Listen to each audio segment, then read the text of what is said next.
Accent Meubles à Montmagny pour le choix de vos meubles, accessoires ou électroménagers. Accent Meubles à Montmagny, service de livraison sur toute la rive sud de Québec. Accent Meubles, 190 Taché Ouest Montmagny, 418 248 44 44. J'ai le plaisir de m'entretenir avec M. Pierre Lavoie du Grand Défi du même nom. Pierre Lavoie, re-bienvenue à Montmagny. Oui, très content d'être ici. Je viens à l'occasion. Je passe, soit quand je passe ou je m'arrête, je dirais 3-4 fois par année. Là. Vous êtes ici aujourd'hui parce que cette entrevue-là est enregistrée pour votre venue ici. Oui. Vous venez de vous donner des conférences. C'est quoi, il vous manquait un petit peu d'activité là, un moment dans l'année? Non, j'ai des conférences. Sincèrement, j'ai débuté, si je me rappelle, les premières, je dirais que c'était en 1996. Vraiment les premières dans les écoles, auprès des jeunes et tout ça. Et dans le fond, c'est comme ça que vous avez commencé? Oui, par le sport au départ, ensuite communiquer un peu ce que je faisais dans le sport aux jeunes et quand est arrivée l'acidose lactique, la maladie de nos enfants. Donc, j'ai pris un autre chapeau qui était de défendre les maladies héréditaires de ma région. Donc, j'ai travaillé pour un organisme qui s'appelait Coram. Pendant 5 ans, j'ai fait un travail de communication pour essayer d'avoir un outil de prévention pour nos maladies qui est un dépistage génétique, donc qui était très controversé, où il fallait faire beaucoup de communication pour éduquer la population. Donc, c'est là que j'ai commencé à m'aiguiser vraiment à communiquer, à passer des messages. Parallèlement, je faisais toujours mon sport et mon travail, donc j'ai toujours été très, très, très occupé. Puis ça ne changera pas, là. Ça va être comme ça, je pense, jusqu'à ma mort. Votre conférence porte sur quoi? L'engagement, tout simplement. Vous savez, aujourd'hui, il y a des grands défis à relever au niveau sociétal. Il y en a en environnement, il y en a économique, il y en a aussi en santé. Ceux qui me préoccupent, c'est ceux de la santé.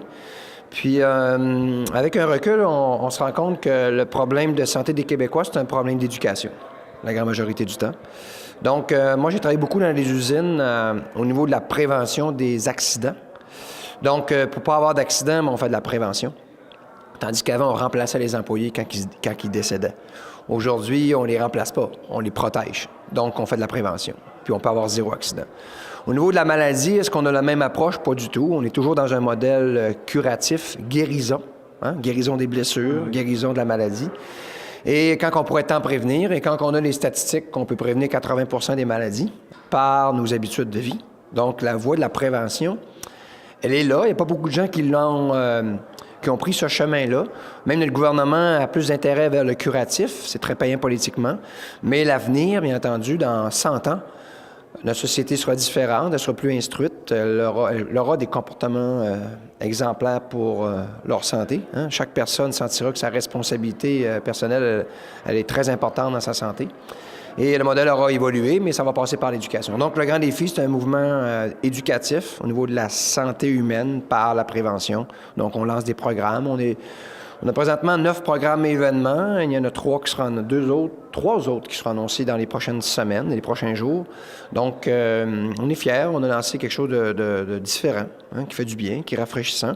Puis qu'un jour, toutes les sociétés modernes prendront également cette voie de la prévention. D'ailleurs, les pays scandinaves sont déjà dans ces voies-là. Mm-hmm. On se rend compte que dans les pays scandinaves, le budget d'éducation est beaucoup plus élevé que le budget de la santé. Tandis qu'au Québec, c'est 2 tiers, 1 tiers. Donc, vous voyez, puis le problème de santé des Québécois, c'est un problème d'éducation. Encore du travail à faire. Oui, puis... Est-ce qu'il y a un change, je pense? Totalement. Il y a un changement radical, puis il faut être sur le terrain pour le voir. Il faut aller dans les écoles pour voir le Québec de demain. Souvent, quand on est loin des écoles, on ne sait pas qu'est-ce que nos enseignants sont en train de passer comme message. Quelque chose qui est arrivé dans notre société sans qu'on s'en rende compte, c'est la conscience environnementale. Tout le monde était conscient qu'il fallait faire quelque chose pour l'environnement, mais pas beaucoup de gens bougeaient ou faisaient des gestes. Et c'est les enseignants qui ont fait le premier geste en éduquant nos enfants, en leur disant qu'il fallait protéger l'eau et qu'il fallait récupérer, que c'était important pour l'environnement. Donc, après 25 ans, il avait créé 2 générations qui avaient l'esprit beaucoup plus vert. Et quand ils sont rentrés dans notre société, ils nous ont tous aidés à prendre un virage vert. Et aujourd'hui, tout le monde est prêt à faire sa part pour l'environnement. Donc, ça veut dire qu'un chemin social, ça ne s'impose pas. Ça passe toujours par l'éducation. Bon, on sait que vous avez vécu des épreuves. On connaît l'histoire d'une partie de votre vie. Est-ce que c'est ça qui vous a amené là? Ou c'est tout un nombre de facteurs? Non, c'est vraiment nos enfants qui, au départ, je suis un sportif. Je performe dans le sport. Je suis une personnalité sportive. Je travaille dans une usine. Mais quand arrive l'acidose lactique, puis tu as le sentiment d'urgence, de poser des gestes. C'est une cause qui semble perdue, mais j'utiliserai un outil extraordinaire qui était mon vélo comme véhicule de message qui va réussir à faire avancer notre région vers la voie de la prévention. Et de voir que les maladies génétiques orphelines, parce qu'on n'est pas les seuls, parce que l'acidose lactique, c'est une maladie génétique orpheline. Au Québec, il y en a entre 850 à 900, comme la nôtre. Okay. Qui sont orphelins de quoi? Bien, qui sont orphelins du système de santé, qui, lui, est organisé et préoccupé à essayer de guérir des maladies qu'on pourrait prévenir par nos comportements. Donc, ma frustration de voir que les maladies où les gens naissent avec, ils n'ont pas eu le choix, ils sont nés avec.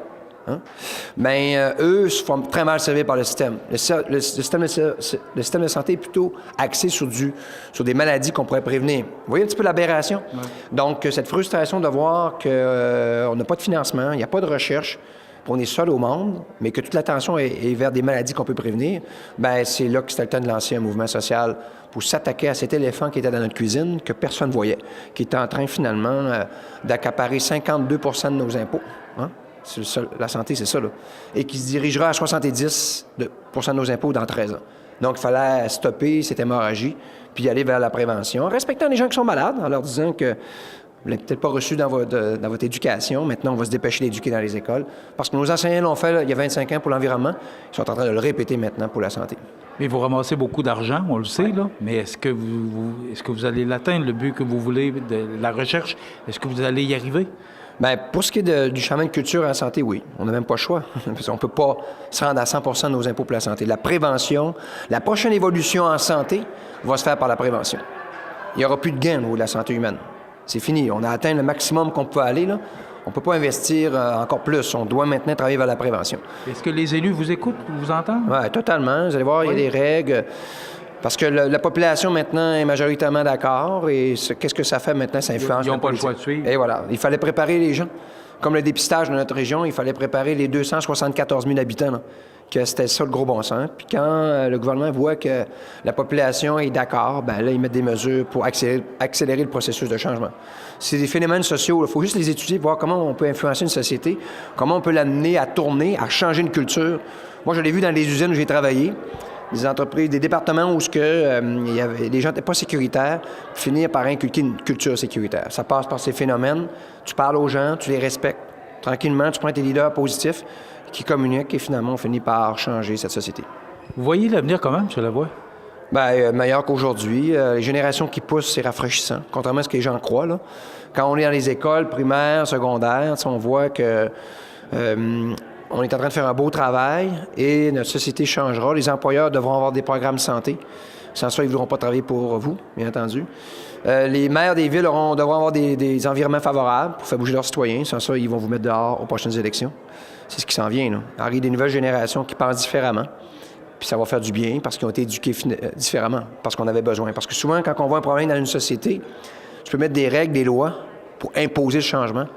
Et ça, c'est jamais très populaire politiquement. Donc, t'es mieux d'aller éduquer puis d'attendre. C'est ce qui se produit. Donc, le changement, on va le voir de notre vivant. Puis, le Québec sera une des premières sociétés modernes à avoir utilisé la prévention. On va imiter ces pays scandinaves qui, eux, l'ont fait depuis 20-30 ans puis qui ont des résultats étonnants. Quel est votre prochain défi ou grand défi? Bien, je dirais que continuer de vieillir en santé, oui. Avoir du fun. Ça va bien? Oui. Oui, très bien. Je fais une course en fin de semaine de ski de fond. Là. Je performe encore autant que les jeunes. Je suis chanceux, là. J'ai pas de maladie, j'ai rien. Je prends soin de ma santé. Je travaille fort, mais j'ai du plaisir. T'sais, quand on travaille fort et qu'on a du fun, je pense qu'il n'y a pas trop de problèmes, puis qu'on bouge un peu, puis qu'on garde notre cerveau toujours branché sur à régler les problèmes. Je pense que le corps vit très vieux à ce moment-là. Vous avez été invité par la Fondation des enfants de cœur, mais est-ce que vous faites souvent ce genre d'événements pour les fondations ou des événements comme Frédéric Ouellette a organisé? Ça arrive à l'occasion parce que les équipes, au Grand Défi, il y en a 200. Hein? Puis si tout le monde me demande de faire des conférences, je manque de temps. Surtout, j'habite le Saguenay, nos bureaux sont à Montréal, donc je me déplace déjà pas mal au-dessus de 100 000 km par année. Mais c'est une équipe exceptionnelle. À Montmagny, on a fait la boucle ici, C'était un moment mémorable, je peux vous le dire. Là. C'est pas parce que l'an passé, à Saint-Louis-Richelieu, c'était pas mieux, mais Montmagny, avait donné une couleur particulière, l'implication des petits villages, ça avait donné un ton pour les autres. La barre était très élevée. Puis je dis toujours aux gens que peut-être qu'un jour, on reviendra ici parce que la boucle se promène. Puis où on a eu du succès, bien, ça peut arriver qu'on refasse un tour à ces endroits-là. Donc, c'est pas dit qu'on ne reviendra pas à Montmagny parce qu'ici, les citoyens sont très impliqués. Puis d'ailleurs, l'équipe, on le voit, l'implication dans les écoles, font quelque chose d'extraordinaire. Merci d'avoir été avec nous, puis bienvenue chez nous. Un plaisir. J'espère que les gens vont venir à la conférence. J'espère qu'ils vont l'apprécier, puis ça aura peut-être des impacts. Parce qu'à chaque fois que je prends la parole, on sème des graines, tu sais. L'arbre, on le voit pas tout de suite, là, on le voit plus tard. Puis un jour, on s'élève, on voit une forêt qui pousse. C'est un travail, c'est un long travail. Donc, c'est du temps, mais c'est la seule façon d'amener des changements. Mais des gens aussi déterminés que vous, ils se font rares. Oui, mais aujourd'hui, je suis plus seul à incarner le mouvement des saines habitudes de vie. Maintenant, j'ai des milliers d'ambassadeurs à travers le Québec. C'est ça, ma responsabilité, c'est de ne pas être la seule personne. Moi, mon rêve, c'est que Pierre Lavoie ne soit plus là et que ce mouvement-là continue de grandir. T'sais, si demain matin, je me retire du Grand Défi Pierre Lavoie pour le 10e anniversaire, bien, il faut que cet événement-là continue de nourrir notre société vers le gros bon sens. Puis moi, j'aurais amené une contribution, je l'aurais démarré. Puis je me dis, bon, maintenant, je ne peux pas m'impliquer autant parce que j'ai une vie aussi. J'ai une petite fille qui a 12 ans, puis j'ai une famille aussi, moi. Donc, je dis pas que c'est difficile. C'est valorisant de voir les résultats, mais on est conscient que pour qu'un mouvement continue, pour sa pérennité, il faut qu'il y ait d'autres personnes qui l'incarnent. Merci beaucoup d'avoir été avec nous. Plaisir.